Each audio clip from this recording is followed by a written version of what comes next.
గాడి తప్పింది, గాలికి వదిలేసి కేవలం వాళ్ళ వాటాల కోసం, వాళ్ళ సెటిల్మెంట్ల కోసం మాత్రమే ఈ క్యాబినెట్ కానీ ఈ ప్రభుత్వం పనిచేస్తూ ఉంది. మనం ఎప్పుడు చూసి ఉండం. ముఖ్యమంత్రి గారి ఇంటి పక్కనే మరి ఇక్కడ ఇండస్ట్రీలు పెట్టుకునే వాళ్ళని తీసుకొచ్చి బెదిరిస్తున్నారు అని అంటే, మరి నిన్న శ్రీధర్ బాబు గారి వాళ్ళే పత్రికల్లో చూసాం. ఇన్ని వేల కోట్లు పెట్టుబడి వచ్చింది, ఎవరు పారిపోలేదు అని సమాధానం చెప్పే పరిస్థితి వచ్చింది అని అంటే, ఎలాంటి కల్చర్ ఈరోజు ఈ రాష్ట్రంలో ఉందో ఒకసారి గమనించాలని నేను కోరుతా ఉన్నాను. గౌరవ పెద్దలు సబితా ఇంద్రారెడ్డి గారు అన్నట్టు బీఆర్ఎస్ పార్టీ ఎవరు ప్రశ్నించినా మరి ఇదంతా తప్పుడు ప్రచారం అని చెప్పి కొట్టేస్తున్నారు. మొన్న హరీష్ రావు గారు క్యాబినెట్లో రాష్ట్ర ప్రభుత్వ పథకాల మీద కానీ సంక్షేమం మీద కానీ రాష్ట్రంలో జరుగుతున్న ఇబ్బందుల గురించి ఎక్కడ చర్చ జరగలేదు.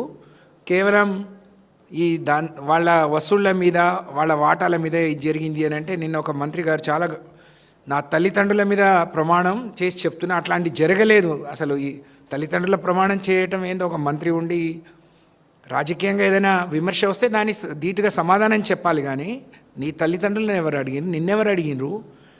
ఏదో గుమ్మడికాయ దొంగలంటే మీరెందుకు భుజాలు తడుముకుంటున్నారు? నిజంగా మా జిల్లా నుంచి 2 మహిళా మంత్రులకు అవకాశం వచ్చిందని మేము సంబరపడ్డాం.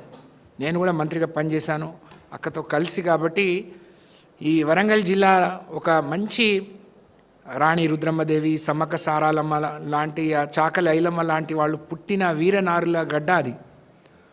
కానీ వాళ్ళ ఒకళ్ళేమో మంత్రి ఉండి కూడా నాకు అన్యాయం జరుగుతుందని మొరపెట్టుకునే పరిస్థితి, ఒకరేమో ఏదైనా ఇతరుల మీద ఎదురుదాడి, అడిగిన వాళ్ళ మీద ఎదురుదాడి చేసుకుంటూ పోతే సరిపోతుందని భావిస్తున్నట్టుంది. హరీష్ రావు గారు మాట్లాడింది దాని మీద మీరు అబద్ధానికి నిలువెత్తు సాక్ష్యం అని చెప్పింది. ఏది అబద్ధం?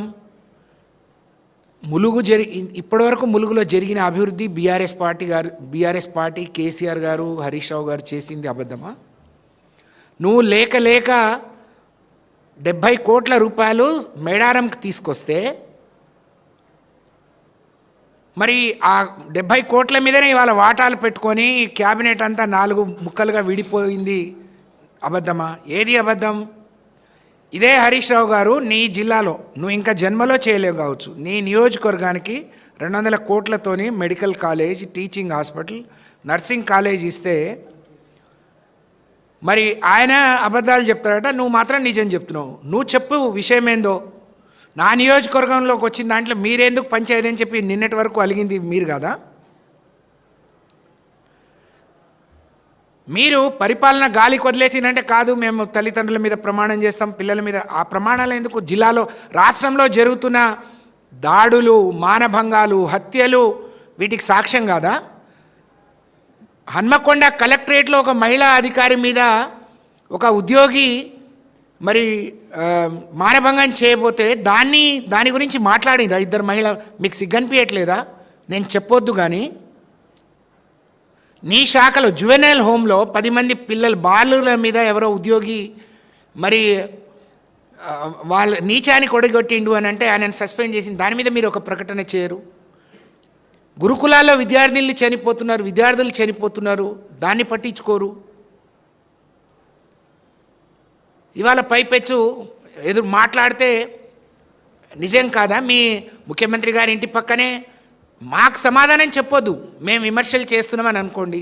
స్వయంగా ఒక మంత్రి గారి కూతురు చెప్పిన దానికి కూడా మీరు ప్రభుత్వం సమాధానం చెప్పాల్సిన అవసరం ఉందా లేదా?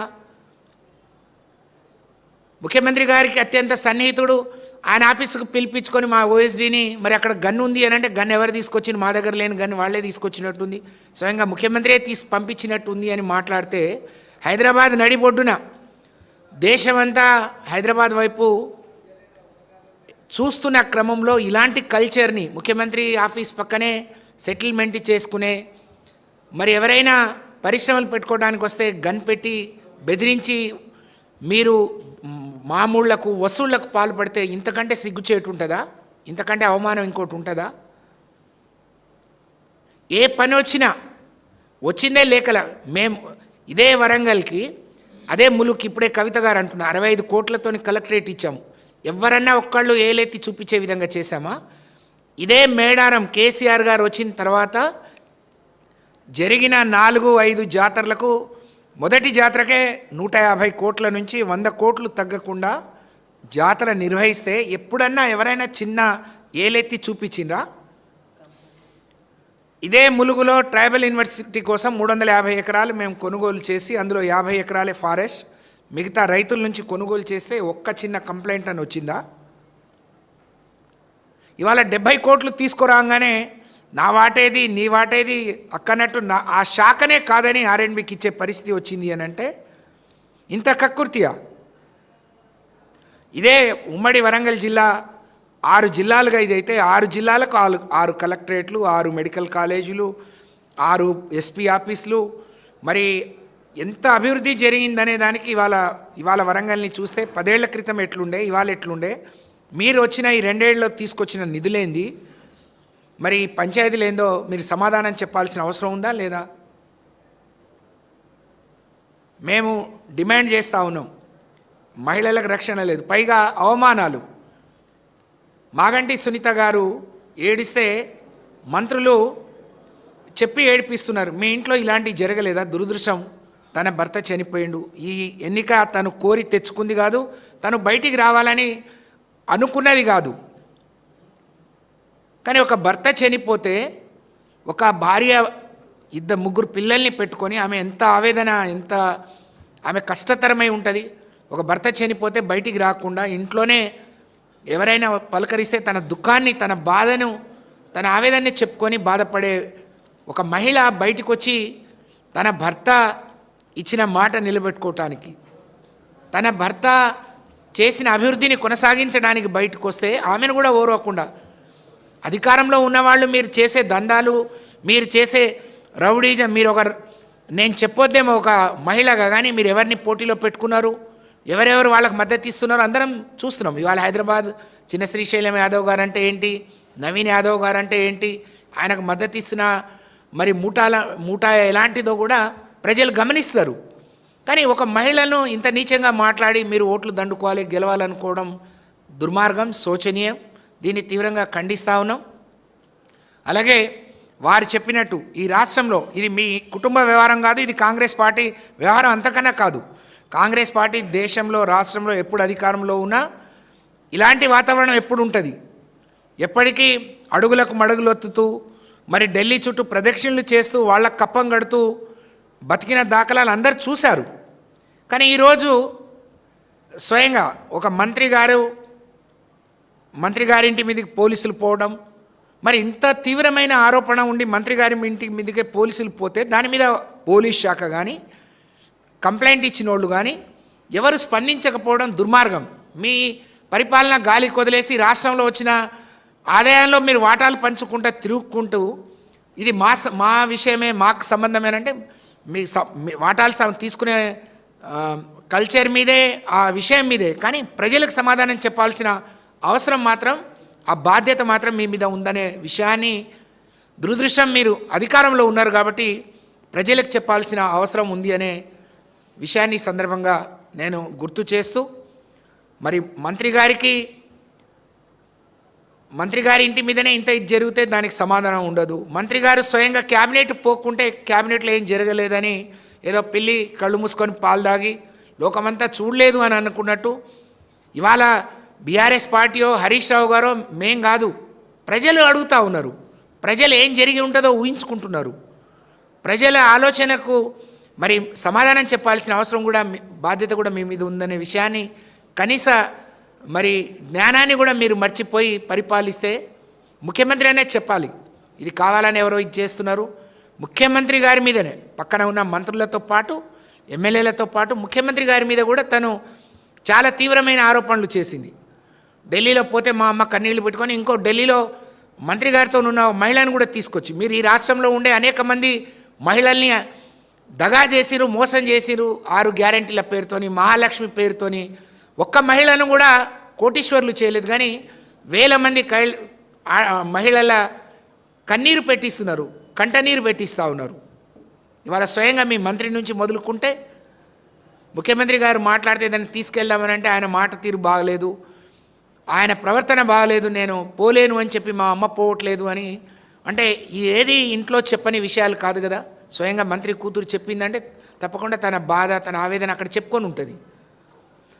సురేఖ గారి బాధే పట్టనోళ్ళు మీకు సునీత గారి బాధ పడుతుందని మేము ఆశపడటం సరైనది కాదు, మాకు అది అత్యాశ అవుతుంది. కానీ మీరు ఇంత నీచానికి ఒడిగట్టిందనే విషయం మాకు ఇప్పుడిప్పుడే అర్థమవుతుంది. కానీ రాష్ట్ర ప్రజలకు మాత్రం ఈ జరిగిన అన్ని విషయాల మీద సమాధానం చెప్పాల్సిన అవసరం మరి ఉంది కాంగ్రెస్ పార్టీకి, కాంగ్రెస్ ప్రభుత్వానికని ఈ సందర్భంగా చెప్పాల్సిన బాధ్యత. అలాగే పోలీస్ శాఖ కూడా ఎఫ్ఐఆర్ చేస్తే ఎవరు కంప్లైంట్ ఇస్తే చేశారు, ఏ సెక్షన్ల కింద చేశారు, అక్కడ జరిగింది ఏంది, ఒక కంపెనీకి 300 కోట్ల రూపాయలు ఫైన్ వేసిండ్రు అంటే అక్కడ ఎంత ప్రజాధనం వృధా అవుతుంది, ఎంత పొల్యూషన్ అవుతుంది, ఎంత ఫారెస్ట్ భూములను కబ్జా చేసుకున్నారని స్వయంగా మంత్రి గారే చెప్తే అందుకనే నేను ఫైల్ ఆపినా అని తనే మరి అందరి దగ్గర పోయి చెప్పుకుంది అని అంటే ఈ రాష్ట్రంలో ఏ విధంగా లూటీ జరుగుతుంది, ప్రజా సొమ్ము ప్రజాధనం అనేది కూడా మనం గమనించాల్సిన అవసరం ఉంది. ఒకవైపు మరి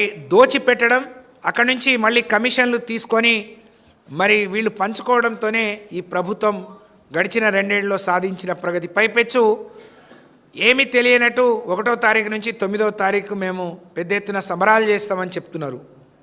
మీకు సిగ్గుండాలి సంబరాలు చేయటానికి. నీ క్యాబినెట్లో ఉన్న మంత్రి హైదరాబాద్లో ఉండి నీ క్యాబినెట్కి రాదు, ఆమె బోరున విలపిస్తూ ఉంది.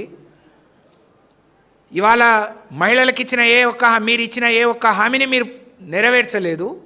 ఏ మొహాలు పెట్టుకొని సంబరాలు చేస్తారు? గ్రామాల్లోమో వ్యవస్థ పూర్తిగా పరిపాలన అడుగంటిపోయింది.